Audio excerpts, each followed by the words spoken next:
I'm Mike Costello, and I'm here with Dr. Iris Freelander, and we'd like to speak to you in the next few minutes about living from within. In New Thought metaphysical philosophy, we believe that we live in our minds and not in the world. We say that so often in this program and so often in our outreach and activities because we truly do believe that we live in our minds, that the way that we think determines the quality of our lives. And so today we're going to talk about how it is that we all live from within. And we all do, don't we, whether we realize it or not? Yes, we do. And I said one time, I live a very interior life. And then suddenly I got so busy with outside activities. So I think we just have to live the life and not talk about it. But everyone does live the life to the best of their, highest of their ability in a spiritual way. And some are more spiritually oriented than others. And whether we're spiritually oriented or not, the dynamic is still a reality, isn't it? That we really teach that it's so important for us to really concern ourselves with what's going on inside us, because so often in our lives we believe that the circumstances and the events and the situations of life are really determining how we feel about life and what the course of our life and our experience is. But the fact is that the way that we respond from the inside to what goes on the outside is what really determines it. Yes, it is. And the more we realize that we need a strong within type of living, then the more we adjust to the hectic everyday activities of life. And then we don't get carried away by all the turmoil, because we ground ourselves first thing in the morning. And many of us pray first thing in the morning and then meditate. And some chant, some meditate, some do both. But if we have a ritual, regardless of what the ritual is, it helps to set the pace for the day. Don't you think so? It does, absolutely. And part of what you were sharing really speaks to the issue of centering. And of course, centering is a teaching that we share very often, but many times in Western theology and spiritual traditions, that's a new concept, but it's not really new at all, because traditional Christians have done it for a long time. But the Eastern concept of centering in the presence, or centering the inner being, is really fundamental to beginning to bring peace to our physical bodies, to our mental bodies, and to our spiritual bodies. Yes, and we need to change our process from time to time. It's best to not grow static, because whenever we can just be on the spur of the moment, we put more energy into it. And the more energy we put into our prayer meditation work, then the better it is. And when I say energy into meditation, well, that's a dichotomy, but we have to energetically get into the spirit of meditation and then relax and just meditate. And again, I think it's a good idea to try new concepts. And recently, I talked with a counselor, healer named Stuart Swerdlow, Dr. Stuart Swerdlow, and he gave me a process of applying color throughout the body. And so I've been doing that exercise now for about 4 to 6 months, and it helps me. It helps me to center myself, and I think it also helps with keeping my body healthy and strong. And so again, we need to try new modalities and not be afraid to try new ones. And we might just try them for a day or a week or a month or longer. But when we try new things, then if we go back to an old modality, we put more energy into that. And I think it's important for people to understand that there are no wrong ways. Exactly. There are no right or wrong ways of prayer, of meditation, of centering, or of living from within, in terms of whatever dynamic works for an individual is the one that they should cultivate to create within themselves a sense of peace, a sense of tranquility, and importantly, a sense of connection with that which is divine, which is really fundamental to what we're talking about. Yes, and there's different types of meditation that people have advocated, but to me it's all the same. I've been meditating more than 50 years, and to me meditation is meditation. Again, as I said, we try new and different modalities, but when we are listening to God from within ourselves. And years ago, I thought I was supposed to write a book called Look Within. And then I realized that wasn't a book I was supposed to write. I was supposed to look within and to teach that concept of looking within. And that's what we've been doing at our church for many years. And it's a very beautiful thought that the kingdom of heaven lies within. And Jesus, our great way shower, told us that. And so in every religion throughout the world, they have their own way of saying those same words, don't they? They do, and their own method of centering themselves in the presence of the divine and bringing about a consciousness or an awareness of peace, Hmm. and allowing that peace to be present in dealing with the circumstances and situations of life. And in today's environment, we know that the outer world, the physical world in which we live and move and breathe, has all kinds of challenges. And the truth is that if we're able to deal with those challenges in a positive and affirmative way, if we're able to operate from a peaceful center within, and that doesn't mean at all that we're talking about some Pollyanna kind of an idea that we're not touched by things that happen, because we are touched by the things that happen in our lives, in our external and physical lives, and we ought to be, because we're learning spiritual lessons, we're learning dynamic lessons in the physical experiences that we have, and the challenges that come to us in life really strengthen us as we're able to deal with them in a positive way from that peaceful center that we're talking about. Yes, and that peaceful center is so wonderful. It has many names, and bliss and contentment. It has many names. But when we first pray, we're talking to God. Then, as we listen, we're meditating as we're listening to God. And then we go into that state of bliss that you just said. And so that is such a wonderful space to be in. And we can regroup throughout the day as we go through our days to that energy we felt in that time of bliss. And if we do that consciously from time to time, then it becomes an unconscious habit. So we're just reattuning ourselves to Creator God throughout the day. And when we do that, our days go far more peacefully.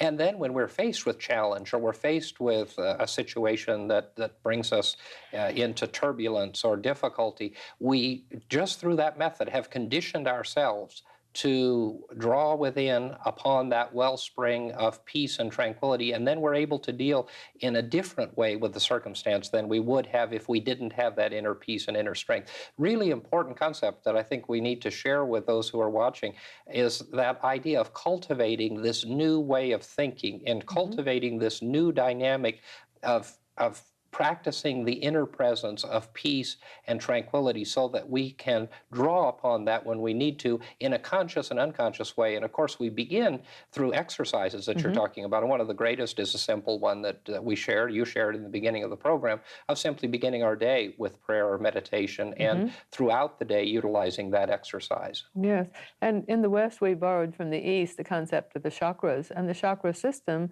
is simply four centers located over the seven major endocrine glands, and it's so simple, but it works. And as we put our hands on over people's bodies, not on their bodies, but over their bodies, at the seven major centers, we can feel that energy, and we can feel in which direction it's pulsating, either clockwise or counterclockwise. And anyone can get a book at any books at the New Age bookstores and find where the chakras are located, but they're located over the seven major endocrine glands. And if we consciously balance our chakra system the first thing in the morning, that also is of great help during the meditation process. And people who are listening might think, well, who has time for all that ritual? It doesn't take much time. It takes very little time. It takes as much time as people want to invest. And some can just do it very quickly and get the same benefit as if they sit for a long time. So people who have a heavy schedule, they'll go through their heavy schedule far more comfortably if they have balanced their bodies early in the morning. And of course, the stronger one gets in this process of centering and balance, the more easily it is to adapt to that during the day, Yes. so that we can do it in the midst of any circumstance or situation. And the Exactly. greatest time is when we're faced with a challenge, with a difficulty, with a hurt, with a pain. If we're able then to draw upon this resource, it isn't something that requires us to go into a place of absolute tranquility. It's a drawing out of ourselves that peaceful presence that is always resident. But in order to do that, we must cultivate that presence, and we must be one with it as we build our own strength, so that we can draw upon it in times of need, and then in times of just relaxation and centering. I'm thinking too about Dr. Garlish, who founded our organization in 1927, and he and his wife used to teach a lot about the silence. And we don't hear much about silence anymore, especially in today's world. But Dr. and people of his generation, many people, Mary Baker Eddy and Ernest Holmes and Charles Fillmore and Nora Brooks, many of the founders of New Thought, talked a lot in the 20s and 30s and 40s and 50s about entering the silence, which is simply another way of entering that meditative time. Yeah. But it's to be silent within and not to speak, not to respond, to really work at being in absolute neutral, if you will, and allowing the presence to be one with each of us. And that silence then begins to speak to us, doesn't it? Yes, it does. And it speaks in such a wonderful way. We've been able to get information that we've needed in our own life. And I've been able to get information that I've sought and answers to questions. And the questions will come, the answers will come like not a movie screen, but a screen where you show individual picture slides. It'll come sometimes like that. So we are helped. We receive whatsoever you shall ask in prayer, believing you shall receive.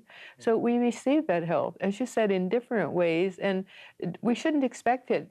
We shouldn't have expectations that are too exact, because we should be open and fluid and allow whatever needs to come to come. Absolutely. And we need to be open and receptive to be guided and directed. You know, so often we hear the term let go and let God, but there's a little more to that in New Thought. And we say let go and let God guide and direct us to action and to thought. And so what that says is that God's presence is constant. And so it doesn't ever change. And it doesn't ever cease to give us what we need. But if we open ourselves to that inner guidance and presence, then we will be guided and directed to the action and to the thoughts that we should have to solve the circumstance and situation. And of course, that takes nothing away from God, although many people will argue that it's simply a matter of giving it over to God. But the fact is that God has done all for us that needs to be done. And if we will open ourselves to the guidance and direction of each moment, of each circumstance, of each situation, we'll be guided and directed. But we have to do something. And I think that personal responsibility is what is uniquely present in New Thought metaphysical philosophy, because it isn't a process of giving it over to God and kind of folding our hands and waiting for things to happen, but instead becoming co-creators in our own reality and taking our own place as the proactive people of God that we need to be, doing the things and saying the things and thinking the things that we need to say and do and think in every circumstance and situation, and especially in the difficult times. Yes, indeed. And further on what you've just been saying so well is the fact many people say, well, I can't meditate. I've tried and I don't seem to get anywhere. And so I would just like to say to those people who are in that position, perhaps you're really meditating and you don't realize it, because there's not a great big magic there. There's not a ritual you have to do. If you find a ritual you want to try it. But all one has to do is sit down and say a brief prayer and then listen for God's voice, or ask a question and listen for the answer. But know that we're seated in God's love, and know that God is everywhere and God is always with us. And with Creator God, we're always one. Absolutely. We are co-creators with Creator God. And so we create whatever we wish to create. And God gave us free will, but we have the freedom to sit there and do nothing, or to sit there and work from the inner, which you described earlier in such a wonderful way. And to open ourselves to the guidance and direction that we should have. We'd like to pause at this point in the program and offer you the opportunity to receive some literature so that you can continue to study the ideas and concepts that we're sharing with you.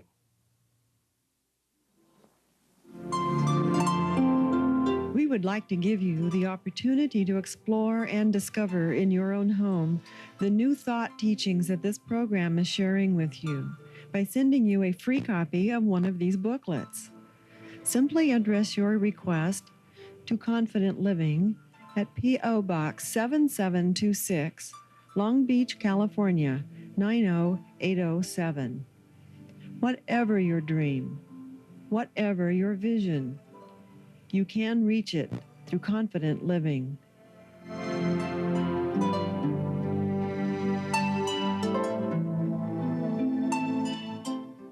Before the break, we spent some time talking about meditation and centering. And as we talk about living from within, I think in this last half of the program, we need to continue to talk about the methods that we use, but really expound upon the idea that we're really talking about having a peaceful center and Yeah. operating from a center of peace. And in today's world, I think many of us are faced with the fact that we think that there's no way that we can have a peaceful center. But in fact, the more difficulty, the more trial and tribulation, the more challenges that we have on the physical level in the physical world, the stronger we can become within ourselves. Yes, and some meditation groups give a mantra, and they give that person a mantra that they're to go to. And in a sense, that's a good thing, but they don't have to go to someone else to get the mantra. They can think of it themselves. Just a word like peace, as in peace, be still. And if we think of that when we're meditating first thing in the morning, and then we use it for a mantra throughout the day, if we're in a tight circumstance, then just say the word peace. And we go back, we revert back to that same state of consciousness. And that's so wonderful. Right. And that mantra is a word that may be new to some people, just as affirmation is new. But Yes. in our movement in New Thought, we use affirmations a lot. And using affirmations, like a very simple affirmation or mantra, as you just said, such as peace, can bring us into a peaceful place. And it doesn't always have to be verbalized, does it? We can do it in a mental state. That's And correct. actually, if we're in an unpeaceful place, in other words, if in my situation, very often I find myself at the board level of organizations that we do work with.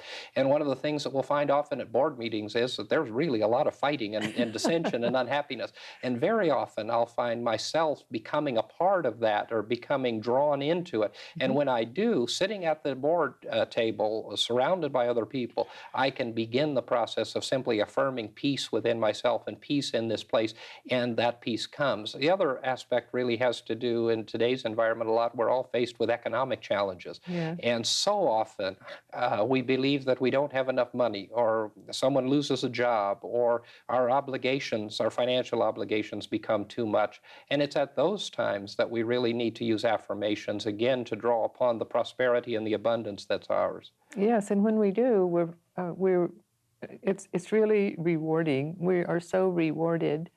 And again, we can try new and different ways. There's a Buddhist group who came to me for 7 of those young ladies came to me for past life therapy sessions, and they chant. And they're not Zen Buddhists, but they're Buddhists, and they chant. And they gain so much from that. And recently, so I tried chanting a bit, but recently I heard some tapes by Dr. Wayne Dwyer, and Dr. Dwyer has had very great success in helping people help themselves over the years. And so he was sent the information from a Guruji in India to teach chanting. And I thought that was very wonderful, because we have gained from the East so much in the West in meditation and in so many different philosophies and ways of living. And now I think it's time that we embrace that as well. So I would encourage those who listen to try their own form of chanting.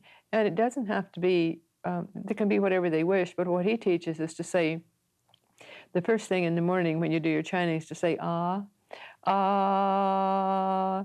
And then in the evening you say, om. And he found that from 60 or more different religions, Ah is in the name of the person who embodies that religion. And so, and Messiah, so as an example. And so he teaches to do that. And I find I might not do it for a very long time, but it will have been worthwhile while I have been doing it, to help balance and center. So that's another way people might try to chant first thing in the morning and then at night at bedtime, and then go into a state of meditation. And if they can have 20 minutes morning and night, that's wonderful. If they can't, then whatever time they can have, and have it be part of their meditation process.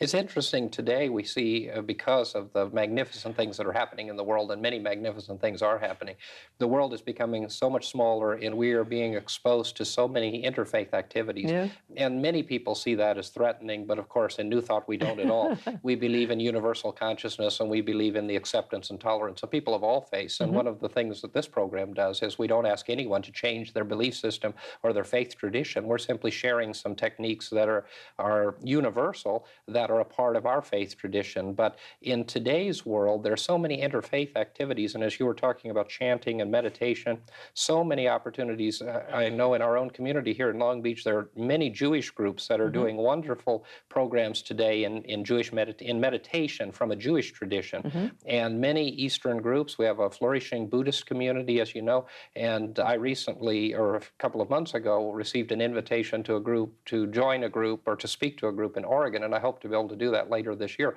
That's formed in Oregon, the city escapes me, but in any event, it's a Zen Christian group, which is interestingly Christians and Zen Buddhists who have come together.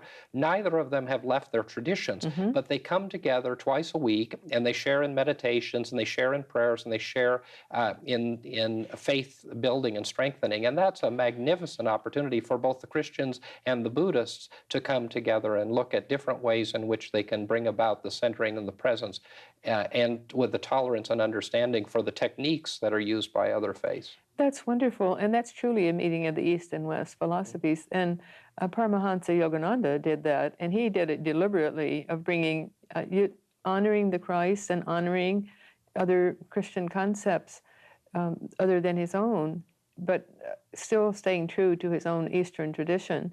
And of course, he's made a great impact here in this country, and so have many other teachers from the East. But we've needed that, haven't we, as part of the process?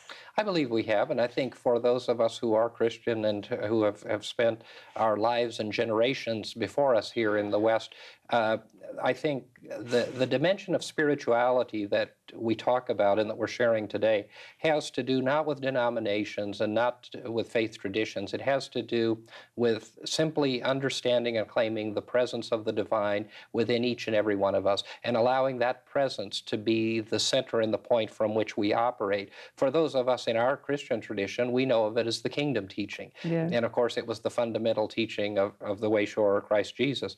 And so that kingdom within is so tremendously important to us, but it runs through all faiths, and it is simply talking about operating from a peaceful presence within and allowing that peaceful presence within to come to our conscious and unconscious understanding of our oneness with the presence and the power of the divine, or God as we call it. And as you lead us in affirmation at our church each Sunday, God and we are one. And we can say God and I are one when we're alone, but we can say God and we are one together, because indeed it doesn't matter which word we use, we're all one. Absolutely. And this idea of having this presence or living from this presence within can bring us so many solutions to life. And we only have a few minutes left, and I want to be sure that we touch on the fact that we're not talking at all about this presence or the dynamic of developing this presence, eliminating the problems of life. That's not what we're about at all. We're not about eliminating the problems of life. We're about helping people cope and deal in a positive and affirmative way with the challenges and the problems of life. So if we have economic problems, if we have health challenges, if we have relationship problems, if we have depression, if we have mental and physical and spiritual debilities and difficulties, those are what we have. And every one of us are going to have those at different points in time. There's no avoiding those. That's what life is all about. But what we are talking about is using the dynamic of living from within to deal in a positive and affirmative way with these problems, not to make them go away, but to make our way of thinking about them be in conformity with the presence and the power of God. Yes, and one way we can teach is through our own experience and knowing our own experience. And I've mentioned different times the death of my daughter, Karen Elaine, early one Sunday morning. And later that morning, I knelt and said the Lord's Prayer. And it took me about an hour to say it, because I was saying it meditatively, and visions were coming to me of comfort and joy. And that seems an odd thing to say at that time, that I could be comforted with joy. But it was, and it was that experience can be everyone's experience, whether it's a stubbed toe or a minor something, or something of most devastating nature. So we go within ourselves, and we meet Creator God within. And that's the it's so simple, isn't it? It is very simple, but it's a hard concept for us to learn, unfortunately. And I think that God gives us and divine providence gives us multiple opportunities in our life to get it right, to learn it. And that's the challenges that come to us. And we can either allow those challenges, allow the circumstances of life to control how it is we feel about life and how it is we respond and react to life, or we can begin to claim the presence within and to operate from a center of peace and guidance and direction so that we'll know what to do. Not that it'll go away, but we'll know what to do. Yeah. Just like in your case, your daughter's death did not go away, but you were guided and directed in what to do. And over these years, you have come to know and to learn that the experience that you went through strengthened and empowered you. Yes, and I was comforted. That's the main thing at that moment. The comfort I was seeking came. And this is what we as ministers try to help others see. Not that we're comforting them, but God is ever present to comfort us, regardless of what the problem. And if it's a minor problem, He's there to comfort us just as well, because every problem is important to the person at that moment. And it's important to understand that we don't have to even believe in God or to believe in that presence to know that it's there. And so people who are unchurched or have no spiritual background or have no religious interest can draw upon this peaceful presence, even if they're not comfortable naming it. Exactly, exactly. And when we do, then we're living from the highest within ourselves, and we're living in a growth process, our own growth process. And every little bit makes a difference, doesn't it? It does, absolutely. And each of those steps brings us farther along on our earthly pilgrimage. Yes. So we would encourage people to try new modalities of meditation, prayer and meditation, try new modalities of seeking the peace within and Creator God within, and going from that point, knowing that we're each co-creators and we are free because we have free will to create that which we wish to. Mhm. And it's our decision always, isn't it? Dr. Freelander and I have been sharing with you concepts and ideas in confident living. We hope you found this information useful, and we look forward to seeing you next time.